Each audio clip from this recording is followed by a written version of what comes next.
Hey humans! Hello, how are you? I'm really glad to see some of you tuning in. I want to hear from you, those of you who are online. Let me know where you're watching from. Tell me how the weather is there as we're moving into fall. Really glad to have you here. You're tuned into the Tech Humanist Show. It's a multimedia format program exploring how data and technology shape the human condition. I'm your host, Kate O'Neill, and I hope you'll subscribe and follow wherever you're tuning in from. So today we are talking with Renée Cummings. Wait, let me before I read fantabulous bio for our guest, I'm just going to do one little retweet here and make sure folks are able to catch us from the Tech Humanist Twitter account. Hey, Stu Saunders checks in and says, great to see your smile. Thank you, Stu. I wish I could be seeing your smile too, but oh look, you're there in your in your icon. So good, I've gotcha. Who else is out there? And tell me where you're tuning in from. I'm really excited. This is going to be a really important and great discussion today. So I think you're really going to enjoy it. Let me go ahead and introduce our guest, and everybody else feel free to keep checking in and let me know where you are and where you're tuning in from. Today we are talking with Renée Cummings, who's a criminologist and international criminal justice consultant who specializes in artificial intelligence, ethical AI, bias in AI, diversity and inclusion in AI, algorithmic authenticity and accountability, data integrity and equity, AI for social good, and social justice in AI policy and governance.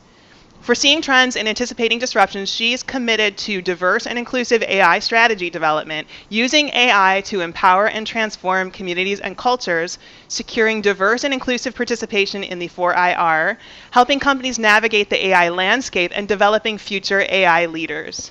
A multicultural cross-connector of multiple fields, evidently, as we can hear, and an innovative collaborator, her passion is forming connections and unifying people and technologies, enhancing quality of life and economic prosperity. She's also a criminal psychologist, therapeutic jurisprudence and rehabilitation specialist, substance abuse therapist, crisis intelligence, crisis communication and media specialist, creative science communicator, and journalist.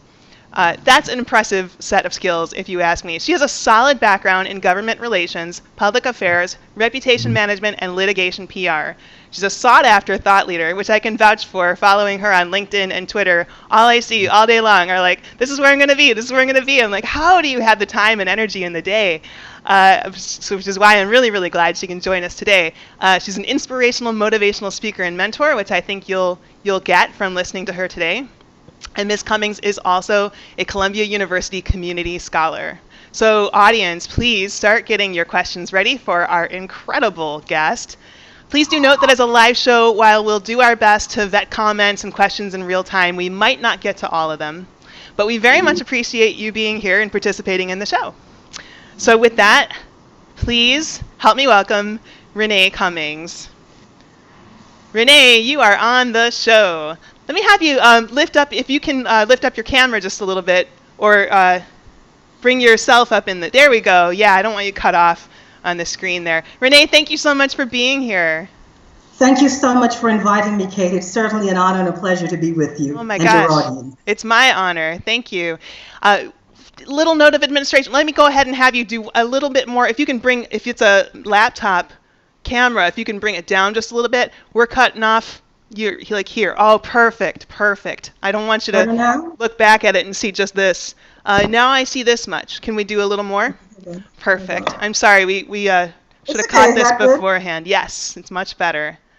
So Renée, after reading that incredible list of accomplishments and distinctions, I also just noticed on LinkedIn earlier this week that you used to be a sportscaster. Is that right? That is true. A very long time ago. That's an amazing career trajectory. How did that happen? Well, I started as a print journalist, and then I went into broadcast. And while I was in broadcast, I've always had this love for sport. And the station that I was working at did not have any woman doing sport. So I saw it as an opportunity to do something different, to have a little more fun on the job, and really put woman out there on camera doing sport. And it was a fantastic experience. It contributed so much to who I am, and it keeps me alive because I still love sport, and I think it certainly gives me a particular energy that keeps me going. Yeah, well, you have such a presence. You have a great voice and presence for being on screen anyway, so I can see where that carries through to this day. What's it like for you now as a fan of sport, watching all of these athletes compete with no audiences? What's that feel like?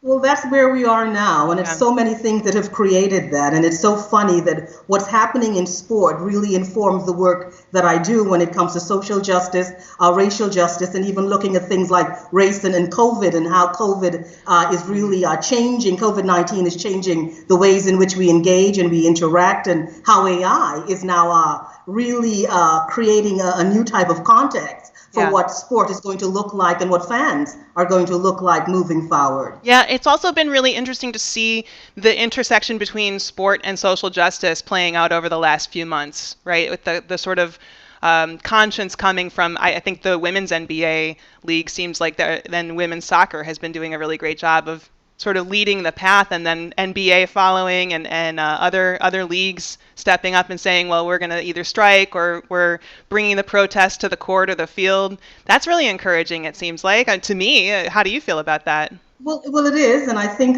for a very long time, I think we've celebrated men of color in sport, on the court and on the field, and I think what they're saying now on the street, we need that kind of respect as well. So I think it is really powerful, and I think it's something that we've got to celebrate and something that we've got to support. Yeah, wonderful thought. In fact, it's a really great transition, it seems like, to the topic of AI and technology, because I've seen where you have said the phrase, criminology must be the conscience of AI. And I found that profound. I think, certainly for me, it seems like discussions of algorithmic bias are always sort of bouncing around near the areas of law enforcement and criminal justice, and that's an overlap area in those conversations. But it's rarer in my experience to plant the conversation there and from the beginning and say, let's design from here outwards. And yet once you establish that orientation, it makes perfect sense. So how did you arrive at that insight in your career? Well, I think I entered AI from the perspective of what was happening in the courts and how risk assessment tools were being used to give a score as to whether or not someone was going to reoffend, and attaching risk assessment tools to recidivism rates. And I felt that to be something that was a bit too shaky. Mm-hmm. And what we saw with criminal justice is that many of the high impact decisions happen there when it comes to life or liberty, when it comes to life or death. And if you're planning to use an AI or an algorithmic decision-making tool in the criminal justice system, you cannot be using a tool that is so opaque, or a tool that's providing predictions that are overestimating recidivism. And I felt that what I was seeing was not really a conscience when it came to the use of artificial intelligence in the criminal justice system, because too many of the tools that were being designed from a place of biased data, a place where data was discriminating. And what I realized I was seeing is what I called guilty conscience AI, because now we're seeing the pullback. We're seeing the moratorium on predictive policing, on facial recognition technologies, and many of the technologies that are being designed to lead what they call intelligence-led policing or big data policing. So I said that what we really need are not only data scientists designing tools for criminal justice, but criminologists and criminalists and criminal psychologists and other individuals involved in the criminal justice system working alongside those data scientists. So it was really a call for a multidisciplinary approach to how we do AI in criminal justice, and the fact that what we don't want to continue making in the criminal justice system would be the mistakes that we've made in the past. So why use new data? Why use new technology, to amplify old historic biases that have kept us trapped? Yeah, what a brilliant observation that is.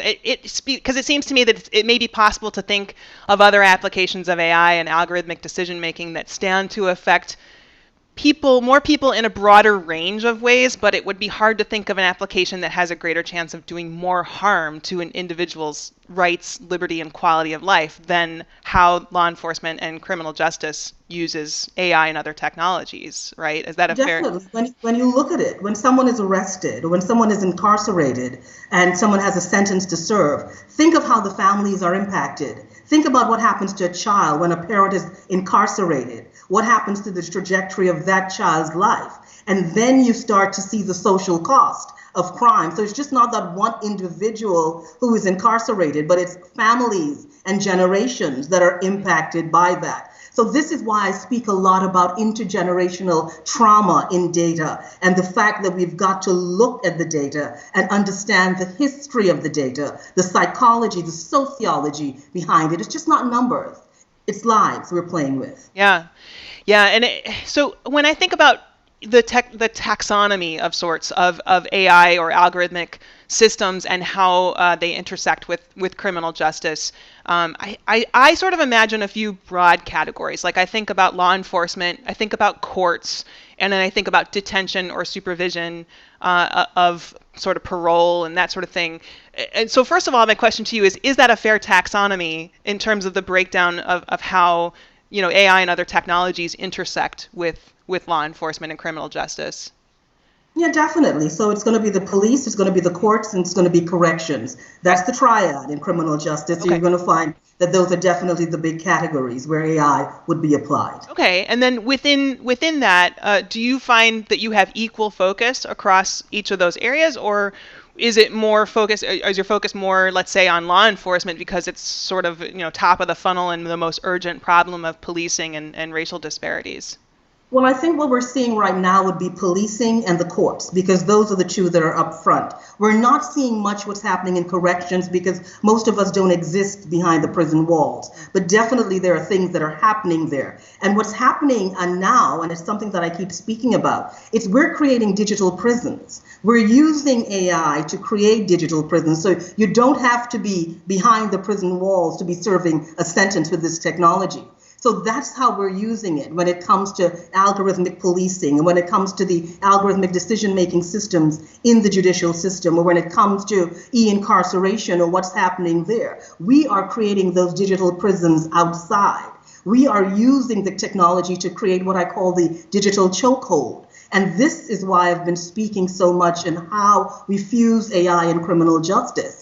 But something that we don't think about when it comes to these risk assessment tools, they're already being used in a juvenile setting. So how is that going to change the trajectory of a child's life? It's being used in a child protection case. So are we going to use an algorithm to separate a parent and a child? So we're not seeing those other cases, but those are indeed as traumatic and will have extraordinary impact on the life outcomes of children and families and generations. Yeah, indeed, that really sounds like it's a very serious and urgent consideration. What are the problems at each of the other levels? So in court systems, bias and prediction models and things like that, how is AI entering into that process or that part of the triad? What it's doing is probably frustrating due process, particularly in the judicial system, and it's overestimating risk for Black and brown people. So that is really a challenge given the system itself. In corrections, what we're seeing is that people are now challenging algorithms to gain parole, to gain their freedom. And that really is unfortunate. And you've had a few cases where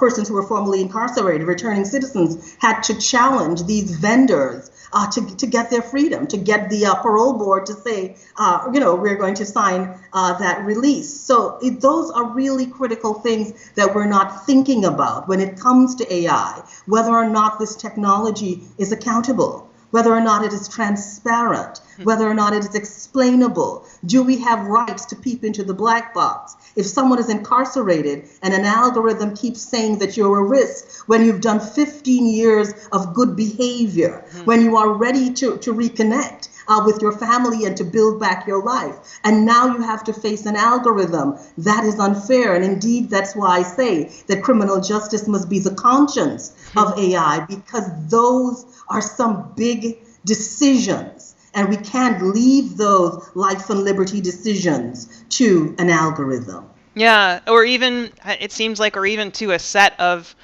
software developers and designers who are bringing their own biases into the design of those systems, right? So that is one of the ideas that seems like it needs to be exposed, is that the data models, of course, and the biases that go into the data models themselves must be uncovered even before we can talk about the bias in the designs of algorithms in terms of logic and flow and, rules and so on. So that is part of the discussion that happens, I know, within AI in a larger sense. How often is that part of the work that you're doing within these different pieces of the triad in criminology? Well, it's the work that I'm doing now, and this is where my life is situated, really looking at data, really trying to understand what are we doing with this data, and understanding that if people of color had trust issues with the criminal justice system before AI, how can we trust the data that we're using now? So one of the things that I like to ask, when I look at bias and discrimination and systemic racism in the data and how it's baked into the data and how we keep using this data to design tools for the criminal justice system. So if you're using data that's been gathered from communities that have been over-policed, of course the data is not going to be as accurate as you want that data to be. But I always ask, when you look at the history in the country of enslavement, when you think about things like the slave codes and the Fugitive Slave Act, or you think of the 13th Amendment, or the one-drop rule, or the 3/5 compromise, and Jim Crow and segregation, how do you remove that from the data? How do you take that history of systemic racism out of that data? And if that history is baked into your data sets, what are you going to produce with that? Yeah, that was actually a question I had for you, because I noticed that there was this article that surfaced last week in The Root about a judge asking Harvard to find out why so many black people were in prison, and they could only find one answer: systemic racism. So while that's not a tremendous surprise, I think, to anyone who's been paying attention, it's a striking thing to have on record. And I wonder, when that kind of data exists in the larger system around us, are there AI approaches and solutions that could help potentially overcome that, or is it just a matter of governance and oversight, in the development of AI systems to make sure that that's not furthering and deepening those issues?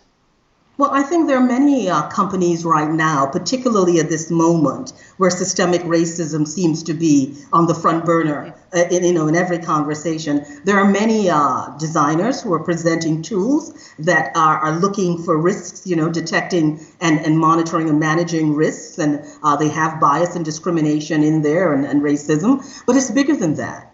You've got to go back to the subconscious. You've got to go back to the design consciousness. You've got to go back to the millions of dollars companies have spent in implicit bias training that really have not bore any type of fruits. So you've got to think about that. So it's going to take a combination of thinking. It's going to take a new type of consciousness that we've got to develop. It's going to take a lot of due diligence at the design table. It's going to take vigilance, because you've got to be constantly aware, and we all have biases. We all have prejudices. So we've got to be constantly aware of these things. But it also calls for diversity and equity and inclusion as a risk management strategy. It's not going to be perfect. Yeah, there's no way. I was just going to say, there's no way for people to understand the diversity of experiences unless there's a diverse group of people at the table participating and building systems, right? I mean, that makes sense to me. But diversity in itself just doesn't create an AI system that's perfect. Right. But at least we will know that certain checks and balances have been applied. At least we know that what we are producing, a certain or requisite level of due diligence has been applied. But I think from being in this area right now where it comes to diversity, equity, inclusion in a digital space, I keep asking myself, what is it about diversity that intimidates? What is it about inclusion that breeds fear? What is it about equity that makes us so territorial and tribal? Because we are many years along, but we still seem to need a different kind of formula, a different kind of engagement to get these things right.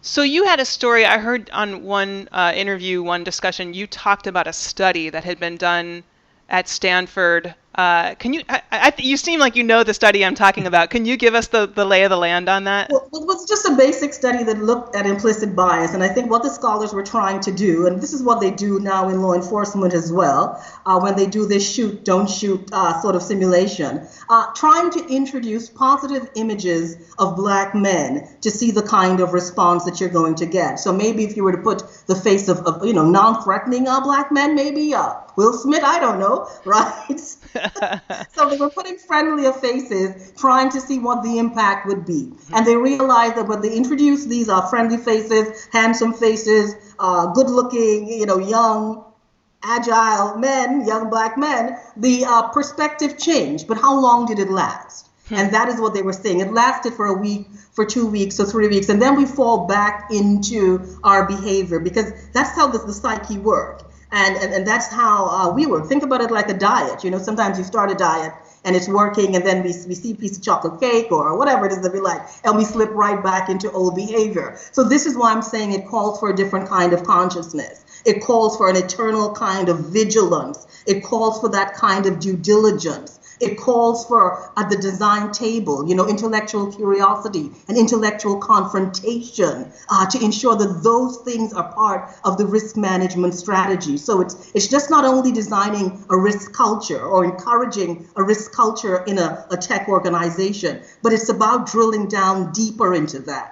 And understanding that we've got to ask the tough questions, understanding that the answers are going to make us very uncomfortable. Mm-hmm. But it is in the uncomfortable answers, in that kind of conflict, that we can really build the systems that we need. Yeah, I feel very called out about the chocolate cake, though. Especially during COVID times, right? Hey, so our friends at All Tech is Human have piped in on YouTube and asked, is there a visual way we can better understand the concerns around the power of an algorithm to shape our society? And then they elaborated and said, for example, every news story runs with a pic like Terminator or Pepper or Sophia or Handshake with a Robot. What's the best way to represent what we're talking about here? Is there a metaphor? Is there a visual that you use or can think of? Well, actually, I usually speak about that. That robot stepping out of the sky, or the two hands they're going to touch.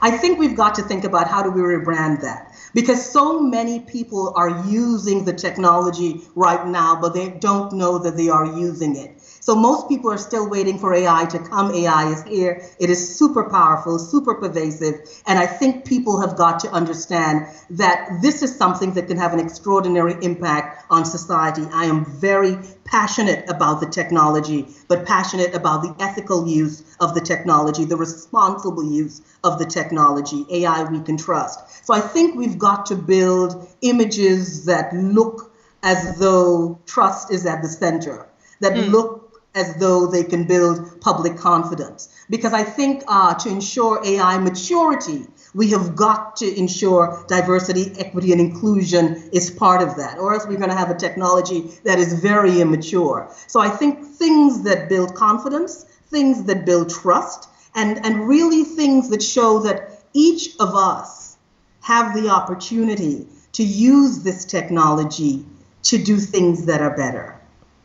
I love that, because it's actually one of the recurring questions that I ask guests from time to time is, what makes you most optimistic about when you think about tech and the future of human of experiences? Are there applications of tech that you get really excited about and that maybe even fill you with hope and the good that they can do? And I want to hear your answer, but I also wanted to note that it sounds like you have already given at least an indication of the idea that AI can help us lead better lives, right? What is it that makes you hopeful about that?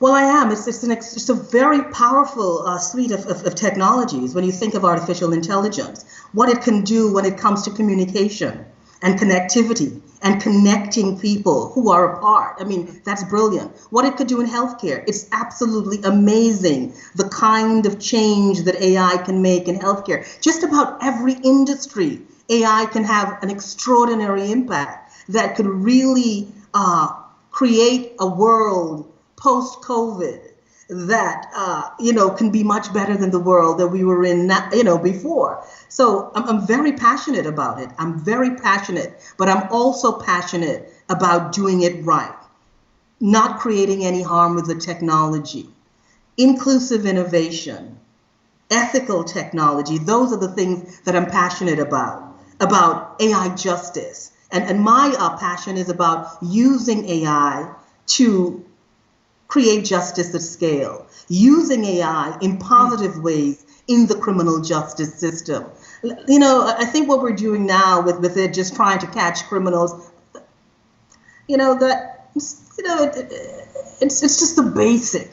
Let's take it to the next level. So unimaginative. Yeah. Yeah, no, that's beautiful. I mean, you really touched me when you said justice at scale, because that really feels like it's an important way to think about, what's possible. To me, a lot of my work I talk about as human experience at scale or meaningful human experience at scale. So justice at scale makes complete sense to me. And I think, I would love to push you a little further on that. Like, what does justice at scale look like in applications? Like, what would we see if we saw AI and emerging technologies helping shape a world around us that had justice at scale? I think what we will see is this technology and technologists working with data-driven technologies, understanding that at every data point or every data set has a certain amount of tragedy and trauma attached to it. Yeah. And we've got to think about that. And that's something I learned working in homicide. You would see the statistics, the homicide rate. But then to every individual, there was a partner, a family, a generation attached to that. And much of the work that I did with therapeutic jurisprudence, which is pretty much using the law in a therapeutic way, looked at the impact of children, how a child's life changes if a parent or a caregiver is murdered and there is no justice, or if justice is delayed. Or, we don't think about how it impacts generations. And intergenerational trauma in data is something that I am very, very passionate about. Oh, that's interesting. Yeah, I mean, we hear about intergenerational trauma, but I hadn't thought of intergenerational trauma in data. How do you see that modeled in data? Well, this is what I'm working on now, and this is what I'm thinking about, and this is where I am when it comes to understanding that. And this is how criminology and criminal psychology and therapeutic jurisprudence and the work that I've done when it comes to being a substance abuse therapist, working in rehabilitation, this is how it fuses with AI to really think of new ways of ensuring that justice is served in real time, ensuring that children don't become collateral damage, and understanding that we really have got to use this technology in the criminal justice system in more positive ways, looking for positive outcomes as opposed to what we're seeing right now. I love the imagination you use with that, but it's fused with empathy, right? And that brings it all right back around to that whole AI. That criminology is the conscience of AI, or should be. So that's and everything that I do comes from a place of compassion and empathy. Mm-hmm. And I think we've got to think about also fusing that with technology. Mm-hmm. I love that. So I think too about, you talked about earlier about surveillance and other deployments of what really are AI in some level. You're the CEO of Urban AI. Right. So clearly a lot of predictive policing is deployed through the mesh of city infrastructure and increasingly the promise of smart cities, quote unquote. So how do we go about ensuring that we can reap the benefits of AI and emerging tech in cities, which, I think anyone can agree that there's some benefit that can happen from that, the smart monitoring of resource availability and utilities and sanitation and so on, without further enabling surveillance and broken windows policing and disproportionate policing of marginalized communities? What's the work that we need to do there? Well, COVID-19 has sort of toppled that smart cities model. And it's not a model. It's a model that's trying to rebrand right at this moment. Right. Because so much of cities is going to have to be contactless. And what you're seeing is an escape out of the cities as opposed to what we had prior. So cities may be a pretty empty place as we move forward. But when it comes to smart cities and when it comes to that whole concept of urban AI is really about bringing AI into an urban space. So there are two things. There's the part that really looks at how do we use AI to ensure that resources in cities are equitable, that the individuals who are living in the cities are just not only are there existing, but they have a stake in what this city looks like and what this city feels like. And the only thing that are going to do in the cities would be surveillance. No, the only application so far when it came to crime and criminal justice and criminality in the smart city space was surveillance technology. And it's much more than that. But it's also about understanding the demographics of the cities and understanding who lives in the cities and understanding that we've got to empower all people, all demographics. We've got to look, because in our cities is where we find our disenfranchised, underserved, under-resourced, disinvested, marginalized communities. So what the smart city model was doing was building a city within a city, because it did not include those marginalized communities in their plans. And if you don't invite people to the party, what happens? It's not a very good party. I mean, yeah, it's a really important observation. You and I are both in New York City, right? Yes. Yeah, so we're both here in a big city that is, as you say, a little emptied out in the wake of COVID or during COVID. I don't like it when people are talking about COVID in the past tense. It's like it's still going on, people. No, it's still here, really present. Yes. Right. But I love the idea of thinking about the more creative, imaginative ways that we can use AI and bring that equity to different communities. One of the things that it seems like that calls to mind is there's, of course, the big movement right now for defunding and even maybe abolishing police in different communities, and then the reinvestment into community policing or community, management. Community-led policing. Okay, perfect. Community-led policing. Yeah. Community-led policing. So I think, and I was going to say another community resources, right? Right, definitely. So I think what we need to see, and what I'm hoping to do with some of the projects that I'm working on right now, is empowering. I think what AI also needs is more diverse stakeholder engagement. Mm-hmm. So far we've been designing technologies that re-victimize, re-marginalize communities. When you're thinking about the deployment of surveillance technologies into a disinvested community. What we do need is to educate people in communities on these technologies that are being used against them. They need to understand the kind of digital force that's now being applied against them. And one of the things that I have been seeing when it comes to algorithmic policing would be the digital subpoenas. They are doing things like, geofacing warrants and geolocation warrants. And we're creating what I call, the digital handcuffs and the digital chokehold. We're doing all of these things with algorithm, but all of it is focused on marginalized communities, disinvested communities, communities that are already culturally alienated, communities that need resources. So what we need to use this technology to do is to really empower communities. Because what we've been doing in these early stages of AI would be disempowering communities.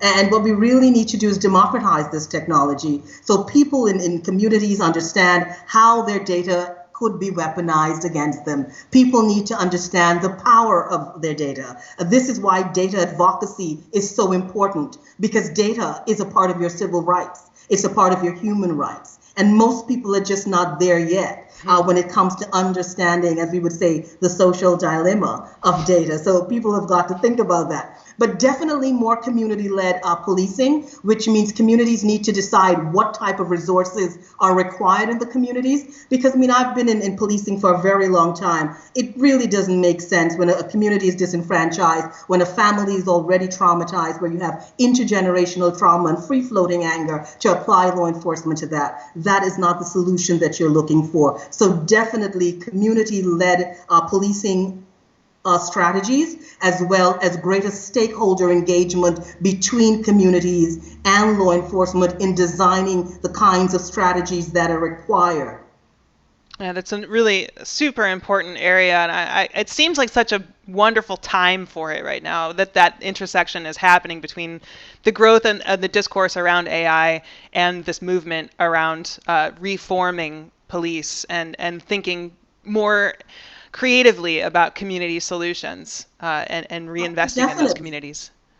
Definitely, because it's about racial justice and it's about social justice. And it's really about policing rethinking itself. And every change in policing has been attached to a social movement. So when we think about the war, when we think about Vietnam and how police had to change their strategies, when we think about the gay rights liberation movement and Stonewall and how that impacted law enforcement. And when you think about the civil rights and the movement pre-civil rights and how that impacted law enforcement, this is impacting law enforcement as well. So law enforcement also has to rebrand, has to rethink, reposition, and understand that, you have got to treat communities with dignity and respect.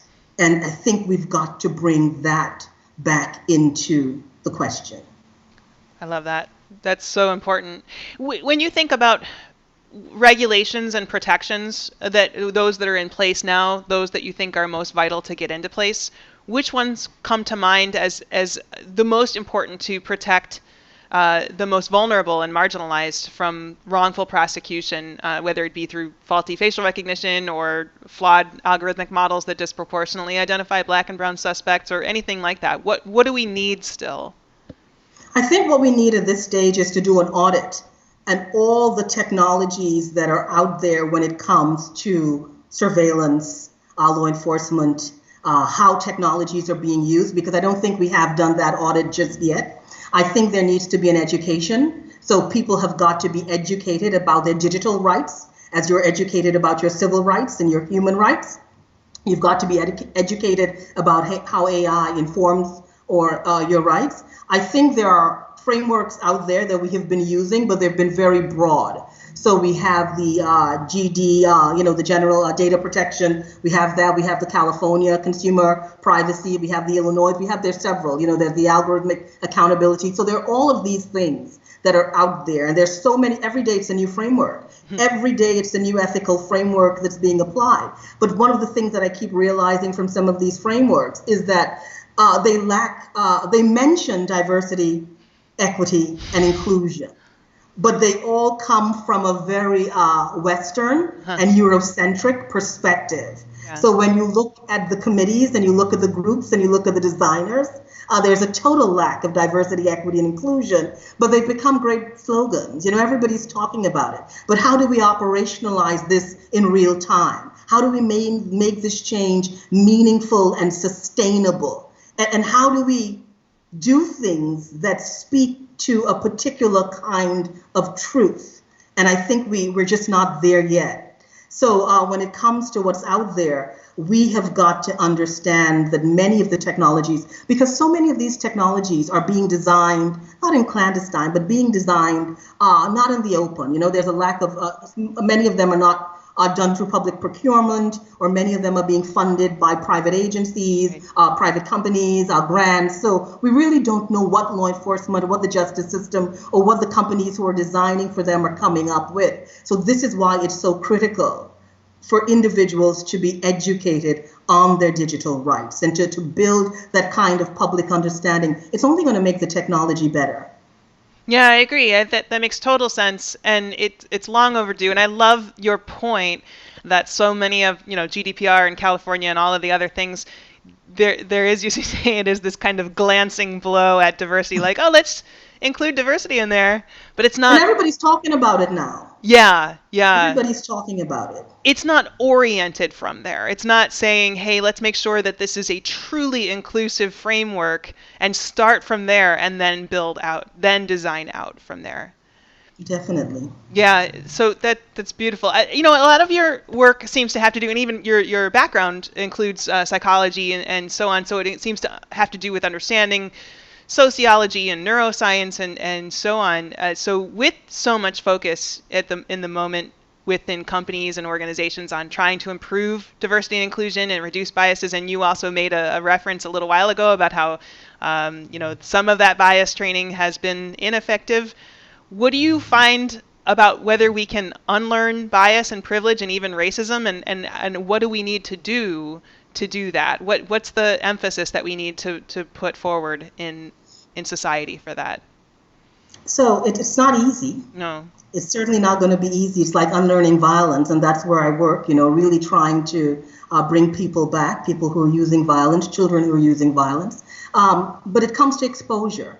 And one of the things we say when it comes to violence is the greatest predictor of someone going to use violence in their adult life is early exposure to violence. So think about it when it comes to things like systemic racism. And it really goes back into the individual, the family, the mind. And I think what we've got to do, again, particularly when it comes to understanding that a half-day course in implicit bias or subconscious bias is not going to do it. It's not going to do it. Or just saying that I'm not racist, or saying that I'm anti-racist, or just saying things. We've got to start to see action, because now there's a lot of talk. There's a lot of talk in all these companies. Everybody wants to invest now in Black excellence, and that's a great thing, because there's a lot of Black excellence to invest in. But what we really need to see are the systems changing. We really need to see the organizations changing. We really need to see the country thinking in a different way as well. It's hard work, but I think we all can do it. I'm very optimistic. Good. I'm very optimistic. I think what we need is a little more imagination. We've got to look at the imagination of the individuals who are designing and how implicit bias informs the subconscious imagination. And I think there are ways in which we can really deconstruct and rebuild. But I think, as I say, we've got to be bold enough to have those uncomfortable conversations, and we've got to be brave enough to create room at the table and invite people who don't look like us to sit, discuss, build together. Make it a better party, as you say, right? I'm all for a better party. Well, it seems like one of the complementary issues there is that of representation, right? So people too often seeing people who look like them imprisoned or arrested, or depicted as being imprisoned or arrested, and it seems like that must do a number on people's psyches and identities, I would imagine. Well, it's more than that. You know, everything is attached to history. And when you look at some of the ads, the advertisements from the time just after enslavement, emancipation, and the Fugitive Slave Act, and the kinds of ads that were created when an African American individual ran away from the plantation or decided, and you looked at the kinds of ads that were put out there. There are certain images that were created, certain stereotypes of individuals that were created. So I think there's a stereotype sometimes in people's minds that when we see Black or brown, we see criminal. And it really, a lot of people, for them, that changes, particularly if you have diverse experiences, particularly if you've traveled to other countries. I mean, I am originally from Trinidad and Tobago. So I come from a country that is very diverse, a country that's very cosmopolitan. In my own family, I'm a mixture of Afro-Trinidadian and Asian Trinidadian. So I have a history of my family having lives before in India as well as in Africa. So I come from a very diverse perspective, which makes me understand the beauty. And I see beauty in all things. So I think we really need to embrace a more multicultural perspective. And I always believe in honesty. And sometimes honesty hurts. But you have to go through that process. You've got to go through that process. And this is why I'm saying empathy, compassion in AI. This is why I'm saying we've got to reimagine AI ethics. Some of it looks really good on paper. It sounds really exciting on paper. But what you're seeing at the companies, what you're seeing on the advisory boards, what you're seeing is not diversity, equity, and inclusion. So we've really, let's start with a place of honesty, and I think we can build from there. Yeah, that's fair enough. It also seems like, there's a wide range of places where representation can be improved, right? Like VR, we talked about this in a recent episode. Gaming, I think I heard you talk about games and the representation of, the difference between the developers versus the consumers and players of those games. You had a great quote, something about why can't a black man or black boy ride a dragon? I think that was Well, I've read that. That was something that I actually read in a magazine. I had quoted that, and it really was, what about a black superhero? And we saw, a black superhero in the Black Panther. Yeah. Bless his soul, rest in peace, Chadwick. But, what about? When are we going to get some more of those? And really, it's about the imagination. And this is what I keep saying. What informs the imagination?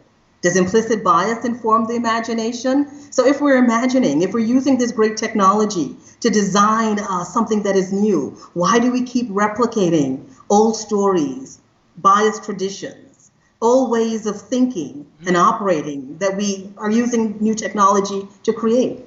Yeah, and it seems like especially, we have evidence now. I mean, Black Panther was such a highly grossing film, and the Spider-Verse movie did really, really well. And there's been so many great examples of, if you build it, they will come, right? Like we need to actually just acknowledge that there's a market dying for it, and plenty of multicultural consumers will be out there.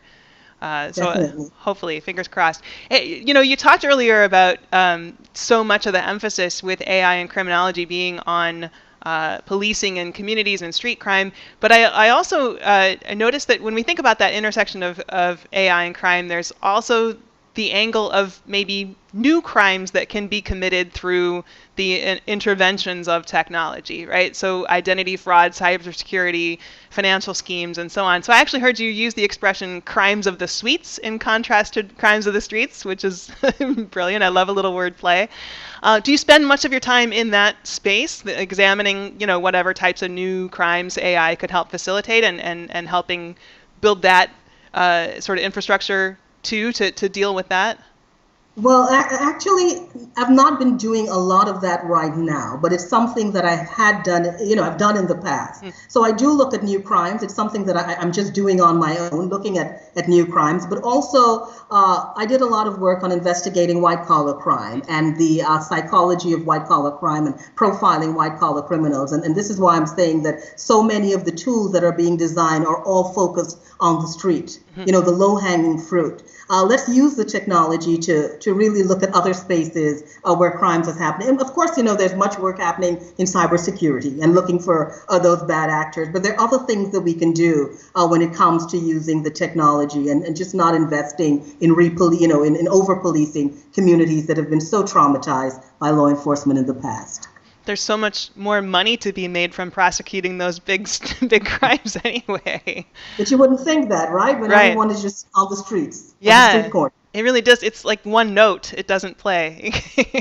Right now, it seems like also there's with the release of The Social Dilemma, as you alluded to earlier, a lot of people are chattering about tech addiction and how we need to break our harmful relationships with social media. But I've also heard a number of compelling arguments from underrepresented communities about how important social media has been in offering access and reach and amplification to, voices who might not have otherwise had a platform. So do you have strong feelings about the healthiest framing here of the balance between those sort of pulls and that dichotomy? Well, it's about balance. It's definitely about balance. But I think what we saw in particular when it came to the social dilemma would be a different kind of a form of enslavement, digital enslavement. That's what that was presenting. But we also saw undue influence and manipulation and exploitation and grooming of children. And that's a particular kind of abuse. So when you're looking at designing these ethical frameworks, you've got to really look at the impact of technology, that level of undue influence that technology has. But of course, social media is very powerful and it's done extremely positive things. So in everything, it's about balance. It's about bringing the requisite kind of balance. And this is why I'm saying that it's about data sovereignty. It's about that, and it's about data ownership as well. And as much as we have conversations about civil rights and about human rights, we've got to start to have conversations about digital rights. Data is a new language that we are using. Most of us speak whatever is the language of our mother tongue, we speak that, but we're also speaking another language. And we've got to look at data and algorithms as a new language, and we've got to create the requisite kind of literacy programs to empower people so they can understand what's going on with their data. Yeah, it's like in that metaphor, I guess, the language is being spoken all around us, and some of us have the privilege of understanding that language, but many, many people who are subject to the whims of that language do not speak that language, do not understand that language, and haven't had it explained to them. So that seems like a really important. I think what All Tech is Human was asking for earlier with a sort of a visual. There's a metaphor that seems like it's a really useful one. Definitely. Yeah. So I also noticed a line in one of your bios that described what you do as using AI to save lives, which is a beautiful turn of phrase. I wondered about the model that you conceive of or the framework in your mind as you think about that. I often refer to the United Nations Sustainable Development Goals as a model for what I think AI can align with in trying to create a better world. Do you use any different framework or taxonomy of the ways in which AI can be used to save lives? Well, I use the taxonomy of the streets as a criminologist when it comes to saving lives. And saving lives is not just only about life and death. There are some lives that are existing right now that need to be saved, lives that have been impacted by the criminal justice system, lives that have been impacted by homicide and by violence and by trauma and intergenerational trauma. There are lots of people walking around with a lot of pain, and those lives are lives that feel as though they've been lost. So yes, I think about AI within the concept of doing no harm, thinking about things like autonomous vehicles and autonomous weaponry and how these things could impact and cause death. That's real. That's real. But I also think about trauma and saving lives from trauma and not re-traumatizing communities and continuing to re-victimize communities with data. And this is where I come back to me finding ways to now look at intergenerational trauma in data and how do we remove that trauma? How do we create a risk assessment tool that looks at that? And that's why it's so important. So definitely using AI to save lives and really using AI to build better futures. Yeah, that gives me chills on the back of my head. It's such an imaginative sort of combination of the idea of that intergenerational trauma and the idea of data and technology and trying to find, what is a pattern that can be understood and how can we manage this and pull this out. And it's brilliant. I'm so impressed with you. Thank you. So that's where I'm doing my work right now, and that's where my mind is right now. Mm-hmm. Well, one other question I have for you is, when you think about what we could do in culture to stand a better chance of bringing about the best futures with technology rather than the worst futures, everybody seems to love this kind of framing of dystopia versus utopia, and I think we're in alignment on the idea that it's not either or, it's kind of always both, and you have to do the work to steer it toward the best outcome. So what do you think we can do in culture to bring about those better futures?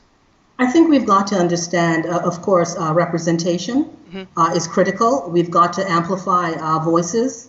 All voices need to be heard. I believe always in collective responsibility and individual responsibility. But also, it really calls for greater stakeholder engagement. And that's something that I've not been seeing with AI. I keep saying that AI speaks to AI. Data scientists speak to data scientists.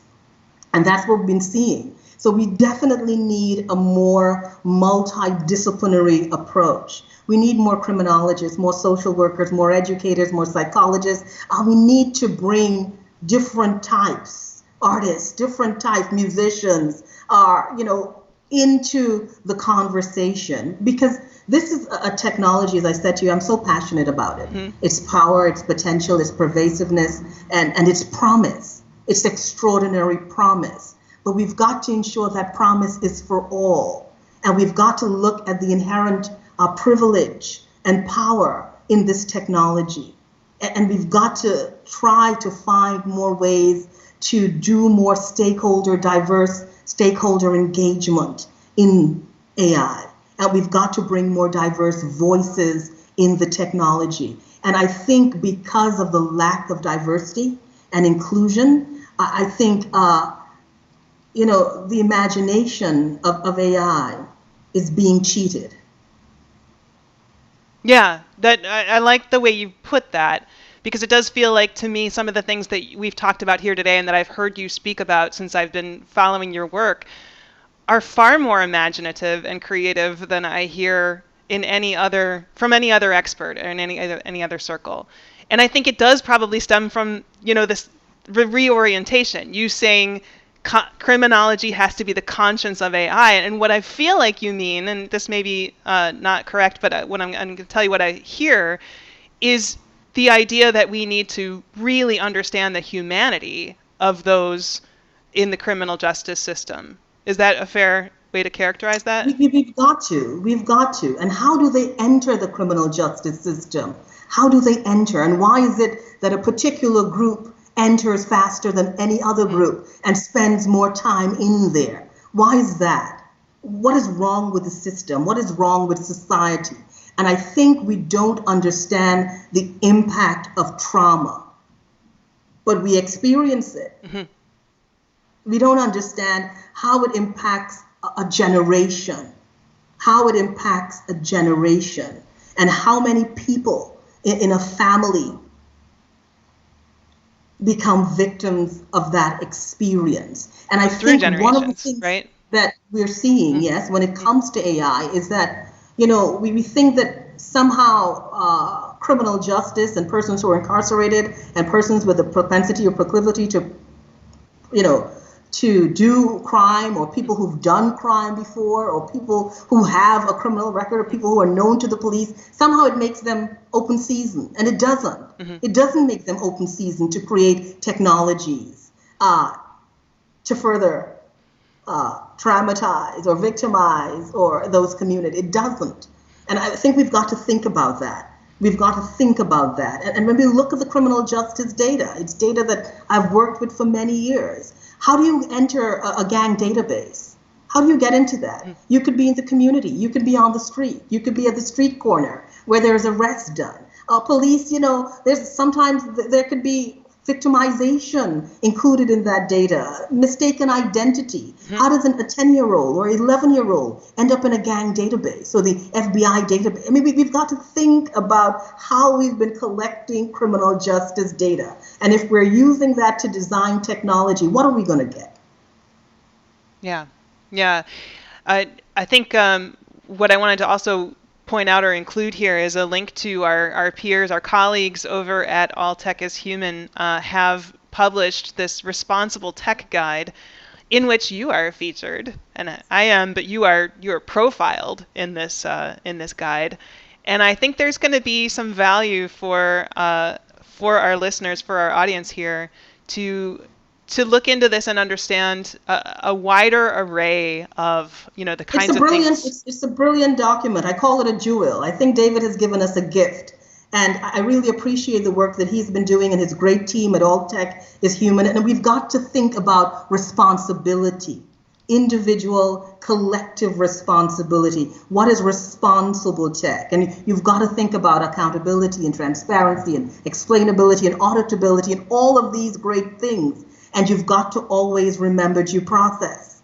Due process is so critical when it comes to data and AI, and duty of care when it comes to data and AI. And this is where I come from, that space of understanding that the people have rights. Yeah, and people deserve justice. It feels like, too, when you're talking about that the one thing that I think it was even mentioned in the movie 13, that prisoners' rights are sort of the last frontier of human rights. There's so many, as you said, people seem to write off people who have been incarcerated or who have been through the criminal justice system. And it seems it's so critically important that we move our minds into that space to be able to accept the full humanity of every human, every person in the criminal justice system and beyond. So. And it's if we're talking about rehabilitation, and if we're talking of restorative justice and reentry, and these individuals are returning citizens, and what do they get when they return? I mean, we've got to come from a place of compassion, and my criminology comes from a place of compassion because I have seen pain. I have seen pain in the criminal justice system, and when you work with children in the criminal justice system, it really brings you to a place of asking certain questions. And when I see something like an algorithmic decision-making system being used when it comes to juvenile justice and being applied to who's deemed a juvenile delinquent and who gets a chance and who has to go through the criminal justice system, you don't want to put someone through the criminal justice system. What you want to do is reduce contact with the criminal justice system. And those are the things we need to be thinking about using AI to do, not to over-surveil communities and to use facial recognition to misidentify and mistakenly identify and to use technologies to trap and to incarcerate. Yes, those things are there as part of the legal system, but let's use our imagination. Yeah. Let's use our imagination. I love that.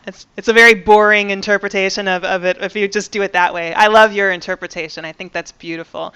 I have on the screen the link to responsibletechguide.com, and since this will be an audio podcast that will be helpful for people, please feel free to go and check that out. Read Renée's profile. It's brilliant. She's been interviewed in that and featured, and it's gorgeous. And I think you'll find just as much inspiration there as you have from hearing from her today, although I'm honored that I got to have this conversation with you directly. So last question is, how can people find and follow you and your work online?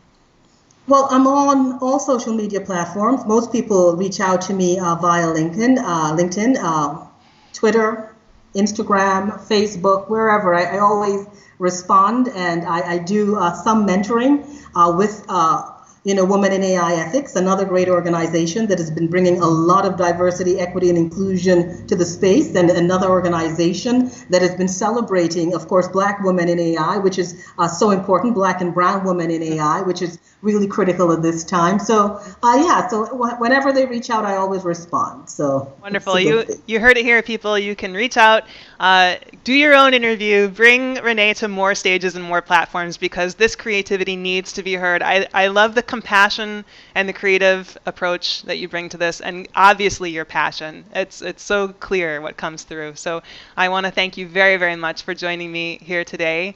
And thank you to all our viewers and to our listeners on the podcast. Everyone, I hope that you have a beautiful weekend ahead. And thank you again, Renée. Thank you for the extraordinary work that you're doing. It was an honor being with you. Thank you. It's very kind. Thank you. Bye-bye, everyone. Bye-bye.